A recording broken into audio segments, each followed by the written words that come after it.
আসসালামু আলাইকুম। শুরু হচ্ছে রেডিও তেহরানের বিশ্ব সংবাদ। সংবাদ শিরোনাম। দখলদার ইসরায়েল বিরোধী লড়াইয়ে অকুণ্ঠ সমর্থন ইরানের, সর্বোচ্চ নেতাকে ধন্যবাদ জানিয়েছে হিজবুল্লাহ আন্দোলন। দক্ষিণ লেবাননে ইসরায়েলের ড্রোন হামলায় আহত ৩ জন, যুদ্ধবিরতি পুরোপুরি মানতে বললেন লেবাননের প্রধানমন্ত্রী। আইনজীবী হত্যা ও ইসকন ইস্যুতে সরকার সর্বোচ্চ অগ্রাধিকার দিয়ে কাজ করছে, হাইকোর্টকে জানিয়েছে রাষ্ট্রপক্ষ। এবং বাংলাদেশের অভ্যন্তরীণ বিষয় নিয়ে কথা বলা এখতিয়ারের মধ্যে পড়ে না, ইসকন ইস্যুতে মুখ্যমন্ত্রী মমতার মন্তব্য।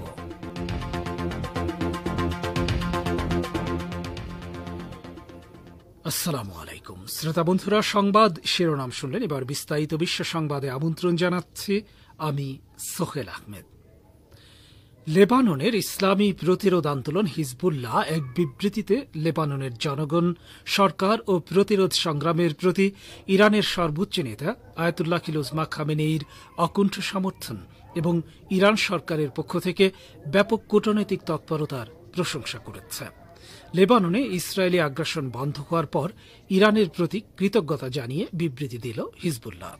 হিজবুল্লাহর বিবৃতির একাংশে বলা হয়েছে, ইসলামী প্রজাতন্ত্র ইরানের পক্ষ থেকে সব ক্ষেত্রে লেবাননের ইসলামী প্রতিরোধ সংগ্রামের প্রতি অকুণ্ঠ সমর্থন দেয়া হয়েছে। যার নেতৃত্বে এই সমর্থন এসেছে তিনি হলেন ইসলামী বিপ্লবের নেতা আয়াতুল্লাহ খিলুজমা খামেনেই।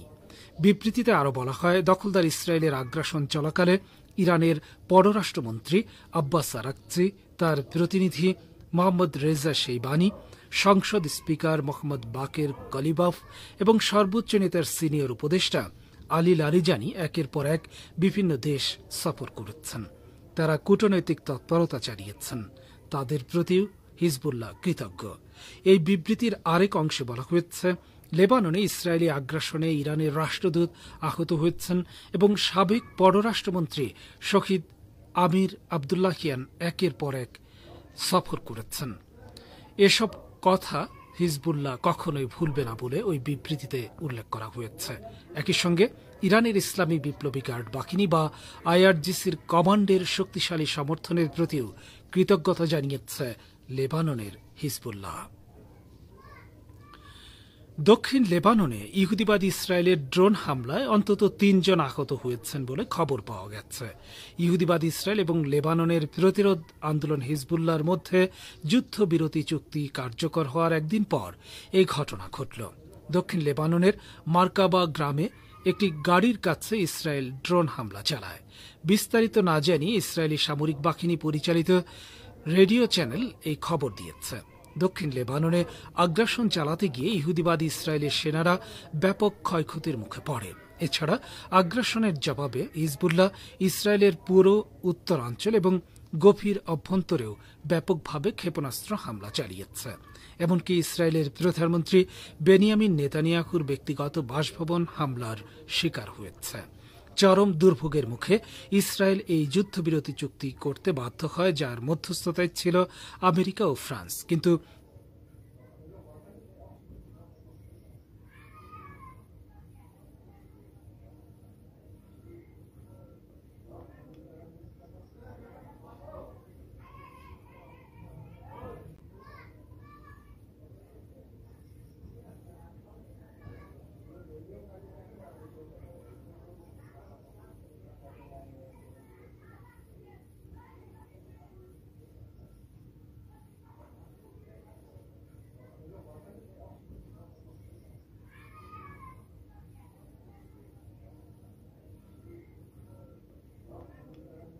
দক্ষিণ লেবাননে হুমকির মুখে ফেলেছে।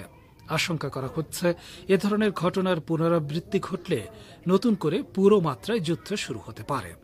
হিজবুল্লাহ আগেই বলে রেখেছে, ইসরায়েল যুদ্ধবিরতি লঙ্ঘন করলে তারাও জবাব দিতে সম্পূর্ণ প্রস্তুত রয়েছে। এদিকে লেবাননের প্রধানমন্ত্রী নাজিব মিকাতি বলেছেন, ইহুদিবাদী ইসরায়েলকে সম্প্রতি স্বাক্ষরিত যুদ্ধবিরতি চুক্তি পুরোপুরি মেনে চলতে হবে।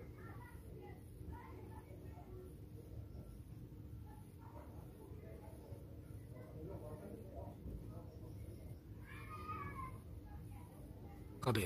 তিনি বুধবার বৈরুতে এক বক্তৃতায় বলেন, আমি যুদ্ধবিরতির চুক্তির পুরোপুরি বাস্তবায়ন চাই। সকল এলাকা থেকে সেনা প্রত্যাহার এবং জাতিসংঘ নিরাপত্তা পরিষদের 1701 নম্বর প্রস্তাব বাস্তবায়ন করতে হবে। 2006 সালে দক্ষিণ লেবাননে ইসরায়েল ও হিজবুল্লাহর মধ্যে 33 দিনের যুদ্ধ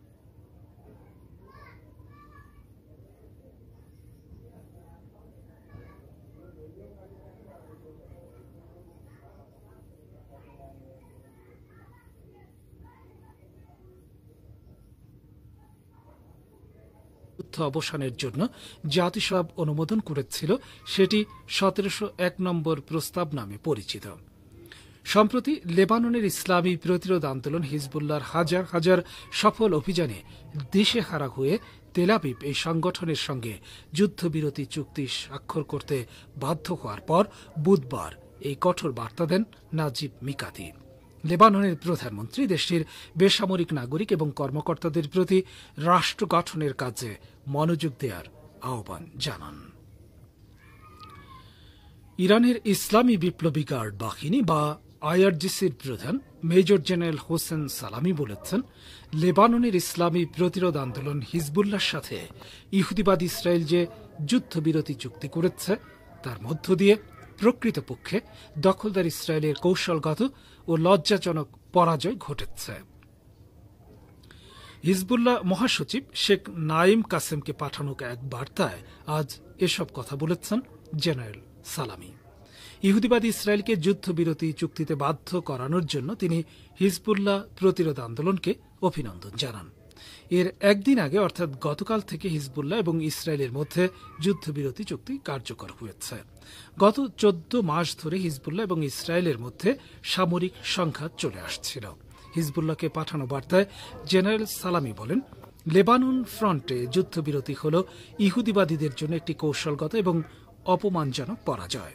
যুদ্ধের মাধ্যমে হিজবুল্লাহর বিরুদ্ধে তারা কোনো অশুভ লক্ষ্য ও উচ্চ আকাঙ্ক্ষা অর্জনের কাছাকাছিও আসতে পারেনি।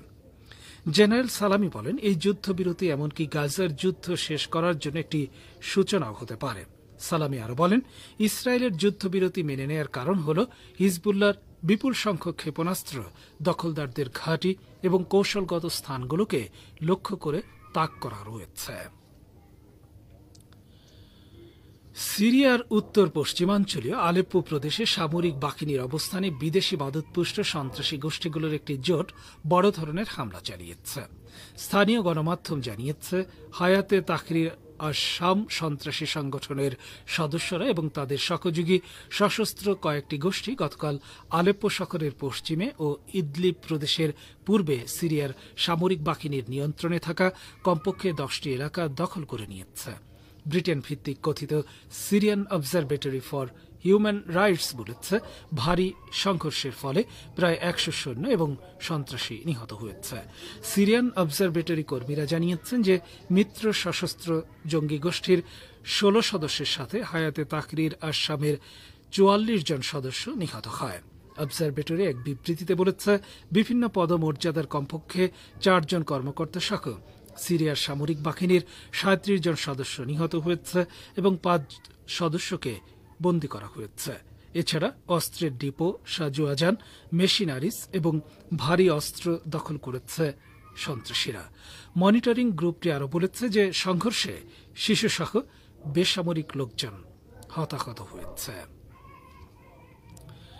আপনারা বিশ্ব সংবাদ শুনছেন রেডিও তেহরান থেকে, আর প্রচারিত হচ্ছে বাংলাদেশ ও ভারতে শর্টওয়েভ 25 মিটার ব্যান্ডে।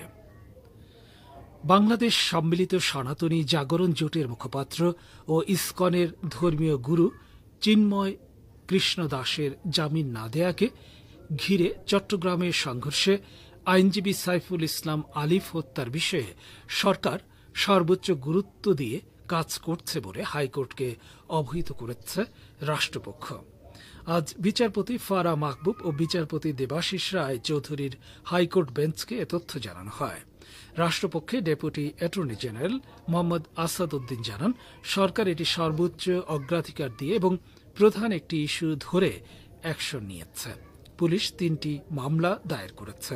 3টি মামলার একটিতে 13 জন, একটিতে 14 জন এবং অপরটিতে 49 জনের নামে মামলা হয়েছে। এর মধ্যে 33 জনকে গ্রেপ্তার করা হয়েছে। সিসিটিভির ফুটেজ দেখে 6 জনকে শনাক্ত করা গেছে যারা এ ঘটনার সঙ্গে সম্পৃক্ত ছিল। আর যাদের গ্রেফতার করা হয়েছে তাদের জিজ্ঞাসাবাদ করলে নিশ্চয়ই আরও তথ্য বের হয়ে আসবে।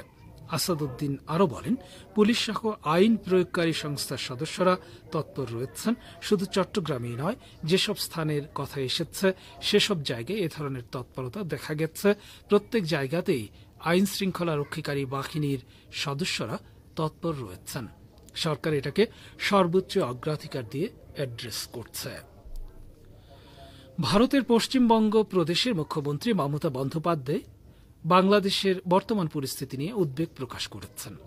পাশাপাশি তিনি জোর দিয়ে বলেছেন যে অন্য দেশের বিষয় হওয়ায় এটি নিয়ে তিনি মন্তব্য করতে স্বাচ্ছন্দ্য বোধ করেন না। আজ পশ্চিমবঙ্গের বিধানসভায় বাংলাদেশের সাম্প্রতিক পরিস্থিতি নিয়ে এমন মন্তব্য করেছেন তিনি। মুখ্যমন্ত্রী বলেন, বাংলাদেশ একটি ভিন্ন দেশ, ভারত সরকার এটা দেখবে। এটা আমাদের এখতিয়ারের মধ্যে পড়ে না। আমাদের এটি নিয়ে কথা বলা বা হস্তক্ষেপ করার কথা নয়। আমরা ভেতরে ভেতরে দুঃখ পেলেও কেন্দ্রের নির্ধারিত নীতি অনুসরণ করি। মমতা বলেন, আমরা যেমন বাংলাদেশকে ভালোবাসি তেমনি বাংলাদেশের মানুষ যেন আমাদের ভালোবাসেন। আমাদের ভাষা, সাহিত্য, পোশাক পরিচ্ছদ সবই এক। রাজনৈতিকভাবে যাই মতভেদ থাকুক না কেন, আমরা নিশ্চয়ই কেউই চাই না ধর্মে ধর্মে বিভেদ হোক। তিনি বলেন, ধর্মের নামে হিংসা আমরা সমর্থন করি না। যে কোনো হিংসার ঘটনায় নিন্দনীয়, কিন্তু আমাদের কেন্দ্রের সরকারও তো একটা বিশেষ ধর্মের বিরুদ্ধে প্রচণ্ড বিদ্বেষ নিয়ে চলছে। আমরা মনে করি এটা ঠিক নয়। ইসলামী প্রজাতন্ত্র ইরানের পররাষ্ট্রমন্ত্রী আব্বাস আরাকচি বলেছেন, লেবাননের প্রতিরোধ আন্দোলন হিজবুল্লাহর সাথে যুদ্ধবিরতি চুক্তি করতে বাধ্য হওয়ার পর গাজায় ইসরায়েলের পরাজয় মেনে নেয়ার এখনই উপযুক্ত সময়। গতকাল এক্স পেজে দেয়া এক পোস্টে আরাকচি বলেন, হিজবুল্লাহ আবারও ইসরায়েলের অপরাজেয় থাকার মিথ ভেঙে দিয়েছে এবং দখলদার ইসরায়েলকে যুদ্ধবিরতি মেনে নিতে বাধ্য করেছে। মঙ্গলবার ইসরায়েলের যুদ্ধবাজ প্রধানমন্ত্রী বেনিয়ামিন নেতানিয়াহু যুদ্ধবিরতির কথা ঘোষণা করেন, যার মাধ্যমে লেবাননে ইসরায়েলের ভয়াবহ আগ্রাসনের অবসান ঘটাবে বলে আশা করা হচ্ছে। আমেরিকা ও ফ্রান্সের দেয়া একটি প্রস্তাব নিয়ে মন্ত্রিসভায় আলোচনা করার পর নেতানিয়াহু যুদ্ধবিরতির ঘোষণা দেন। আব্বাস আরাকচি তার পোস্টে আরও বলেন, দক্ষিণ লেবাননে ইসরায়েলি সেনারা ব্যাপক ক্ষয়ক্ষতির মুখে পড়ার পর নেতানিয়াহু যুদ্ধবিরতির আবেদন জানাতে বাধ্য হন। তিনি বলেন, নেতানিয়াহু গাজা উপত্যকা এবং লেবাননে যুদ্ধ অপরাধ করার জন্য মার্কিন করদাতাদের কয়েক বিলিয়ন ডলার নিয়েছেন। ফিলিস্তিন ও লেবাননের অরক্ষিত জনগণের বিরুদ্ধে নিষিদ্ধ রাসায়নিক অস্ত্র ব্যবহার করার কারণে জাতিসংঘ নিরাপত্তা পরিষদকে ইহুদিবাদ ইসরায়েলের বিরুদ্ধে নিষেধাজ্ঞা আরোপ করার আহ্বান জানিয়েছে ইরান। ইরানের বিচার বিভাগের মানবাধিকার বিষয়ক উচ্চ পরিষদের চেয়ারম্যান কাজেম গরিবাবাদী গতকাল হেগে অনুষ্ঠিত রাসায়নিক অস্ত্র কনভেনশনের সম্মেলনের 29তম অধিবেশনে বক্তৃতা দিতে গিয়ে এ আহ্বান জানান। তিনি বলেন, কিছু পশ্চিমা দেশ, বিশেষ করে মার্কিন যুক্তরাষ্ট্রের নিঃশর্ত সমর্থন নিয়ে ইহুদিবাদ ইসরায়েল দুর্ভাগ্যবশত দায়মুক্তি ভোগ করছে এবং ফিলিস্তিন ও লেবাননে তারা অপরাধযোগ্য চালিয়েছে। শ্রোতা বন্ধুরা, বিশ্ব সংবাদে এই ছিল আমাদের সর্বশেষ। এবার আমন্ত্রণ জানাচ্ছি সংবাদ ভাষ্যের অনুষ্ঠান দৃষ্টিপাতে। দখলদার ইহুদিবাদ ইসরায়েল যখনই আন্তর্জাতিক চাপের মুখে খাদ্য বহনকারী ট্রাকগুলোকে গাজায় প্রবেশের অনুমতি দেয়, তখনই খাদ্য বিতরণ কেন্দ্রগুলো মৃত্যুর ফাঁদে পরিণত হয়। এমন একটি ঘটনার উদাহরণ হচ্ছে 2024 সালের 29 ফেব্রুয়ারি আল রশিদ সড়কে ঘটে যাওয়া বর্বরচিত হত্যাকাণ্ড। এ সম্পর্কে এখন রয়েছে একটি পর্যালোচনা, শুনুন বাবুল আখতারের পরিবেশনায়। বিশ্ব খাদ্য কর্মসূচির প্রতিবেদন অনুযায়ী 2024 সালের অক্টোবরে এবং ইসরায়েলি সরকারের বিধিনিষেধের কারণে জাতিসংঘ গাজার চাহিদার 30%-এরও কম খাদ্য সরবরাহ করতে পেরেছিল। ফার্স্টটের রিপোর্ট অনুযায়ী উত্তর গাজায় খাদ্য ও পানি বন্ধের 40 দিনের পরিপূর্ণ অবরোধের পর যখন তেল আবিব সরকারকে ইসরায়েলে অস্ত্র পাঠানো বন্ধ করার হুমকি দেওয়া হয়েছিল, তখন 3টি ত্রাণবাহী ট্রাক বেইত হাননে প্রবেশ করেছিল। কিন্তু যখন ত্রাণগুলো বিতরণের জন্য প্রস্তুত করা হচ্ছিল, ইসরায়েলি বাহিনী জনতার উপর গুলি চালায় এবং ক্ষুধার্ত পরিবারগুলোকে পালিয়ে যেতে বাধ্য করে। এরপর অন্যান্য ট্রাকগুলো জাবালিয়া এবং বেত লাহিয়া যাওয়ার কথা ছিল, কিন্তু সেখানেও ট্রাকগুলোকে প্রবেশ করতে দেওয়া হয়নি এবং এ অঞ্চলের শিশুদের বেঁচে থাকার জন্য ঘাস খেতে বাধ্য করা হয়েছিল। মে মাস থেকে ইসরায়েলি সরকার গাজায় প্রবেশের জন্য ৩০০টি ট্রাকের মধ্যে ৩০টির কম অনুমতি দেওয়া হয়।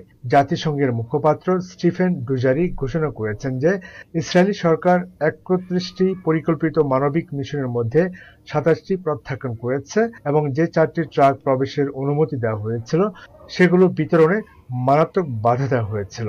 এই পরিস্থিতির ফলাফল ছিল উত্তর গাজায় বেকারি এবং রান্নাঘর বন্ধ, পুষ্টি সহায়তা স্থগিত করা এবং হাসপাতাল, পানি ও পয়ঃনিষ্কাশন সুবিধার জন্য জ্বালানির অভাব। যখনই ইসরায়েলি সরকার আন্তর্জাতিক চাপের মুখে খাদ্য ট্রাকগুলোকে গাজায় প্রবেশের অনুমতি দিয়েছে, তখনই তারা সাধারণত খাদ্য বিতরণ কেন্দ্রগুলোকে মৃত্যুর ফাঁদে পরিণত করেছে। এমন একটি ঘটনার উদাহরণ হচ্ছে ২০২৪ সালের ২৯ ফেব্রুয়ারি আল রশিদ সড়কে ঘটে যাওয়া বর্বরোচিত হত্যাকাণ্ড। আগের দিন খবর প্রকাশিত হয়েছিল যে আটা বহনকারী ট্রাক গাজার উত্তর দিকে যাচ্ছে। শত শত ক্ষুধার্ত নারী পুরুষ নির্ধারিত স্থান নাবলস স্কয়ারে জড়ো হয়। পরের দিন ভোর ৪:৩০টার দিকে দূর থেকে ট্রাকের বাতিগুলো জ্বলতে শুরু করে। ট্রাকের আলোগুলো শীতল সকালের অন্ধকার ভেদ করে উকি দিচ্ছিল। হতাশ জনতার মধ্যে তখন উত্তেজনা ছড়িয়ে পড়ে। মহিলারা কাঁদছিল এবং খুশি হয়েছিল যে তাদের বাচ্চারা শিগগিরই খাবার পাবে। ট্রাকগুলো যতই কাছে আসছিল তাদের আশার আলো আরো উজ্জ্বল হতে থাকলো, কারণ এসব ত্রাণবাহী ট্রাকেই অপেক্ষামান নারী ও পুরুষের মনে নতুন আশা জাগিয়েছিল। ট্রাকগুলো আইডিএফ চেকপয়েন্ট অতিক্রম করে খোলা মাঠে প্রবেশ করেছে। তাদের ইঞ্জিনের গর্জন ভিড়ের মাঝে ক্ষুধার্ত পেটের সঙ্গে পাল্লা দিচ্ছে। ক্ষুধার্ত নরনারী সাবধানে যখন ট্রাকের কাছে এলো, ঠিক সেই মুহূর্তে গুলির শব্দ ভেঙে দিল শীতল সকালের নীরবতা। বিক্ষিপ্ত জনসংখ্যা ছিল ইসরায়েলি ট্যাঙ্ক এবং স্নাইপারদের লক্ষ্যবস্তু, যারা এলাকার চারপাশে ত্রাণ সংগ্রহ করার লক্ষ্যে অবস্থান করেছিল। মুহূর্তের মধ্যে আশা আতঙ্কে পরিণত হলো এবং ময়দার বস্তা ক্ষুধার্তদের রক্তে রঞ্জিত হলো। কমপক্ষে ১১৮ জন বেসামরিক লোক নিহত এবং ৭৫০ জনেরও বেশি লোক আহত হয়েছিল। এপ্রিলে ইসরায়েলি ড্রোনগুলো গ্লোবাল হত্যা করেছিল। ইসরায়েলের গাজার স্বাস্থ্যসেবা ব্যবস্থা ধ্বংস করার পরিকল্পিত নীতি ছাড়াও জাতিসংঘ গাজাকে সাহায্য কর্মীদের জন্য সবচেয়ে বিপজ্জনক স্থান হিসেবে ঘোষণা করেছে। ১৯৪৫ সালে সংস্থাটি প্রতিষ্ঠিত হওয়ার পর থেকে ২০২৪ সাল জাতিসংঘ কর্মীদের জন্য সবচেয়ে ভয়ানক বছর হয়ে উঠেছে এবং ২০২৩ সালের অক্টোবর থেকে ৩২০ জনের বেশি মানবিক কর্মী নিহত হয়েছে। খাদ্য সহায়তা হত্যাকাণ্ডের পাশাপাশি ইসরায়েলি সরকার স্থানীয় পুলিশ বাহিনীকেও লক্ষ্যবস্তু করেছিল, যারা সাহায্যকারী ট্রাকগুলোতে পাহারা দিত। পুলিশ নিরাপত্তা ব্যতীত ইসরায়েলি নিরাপত্তা সংস্থার দ্বারা সংগঠিত ভাড়াটে এবং সশস্ত্র গোষ্ঠীর দ্বারা ত্রাণবাহী ট্রাকগুলোতে আক্রমণ এবং লুটপাট করার পথ খুলে দিতে পারে, যার ফলে আইন শৃঙ্খলার সম্পূর্ণ বিপর্যয় ঘটে। এটি সমাজের সামাজিক ও সাংস্কৃতিক কাঠামোকে সম্পূর্ণরূপে ধ্বংস করার জন্য ইহুদিবাদী ইসরায়েলের বৃহত্তর কৌশলের অংশ।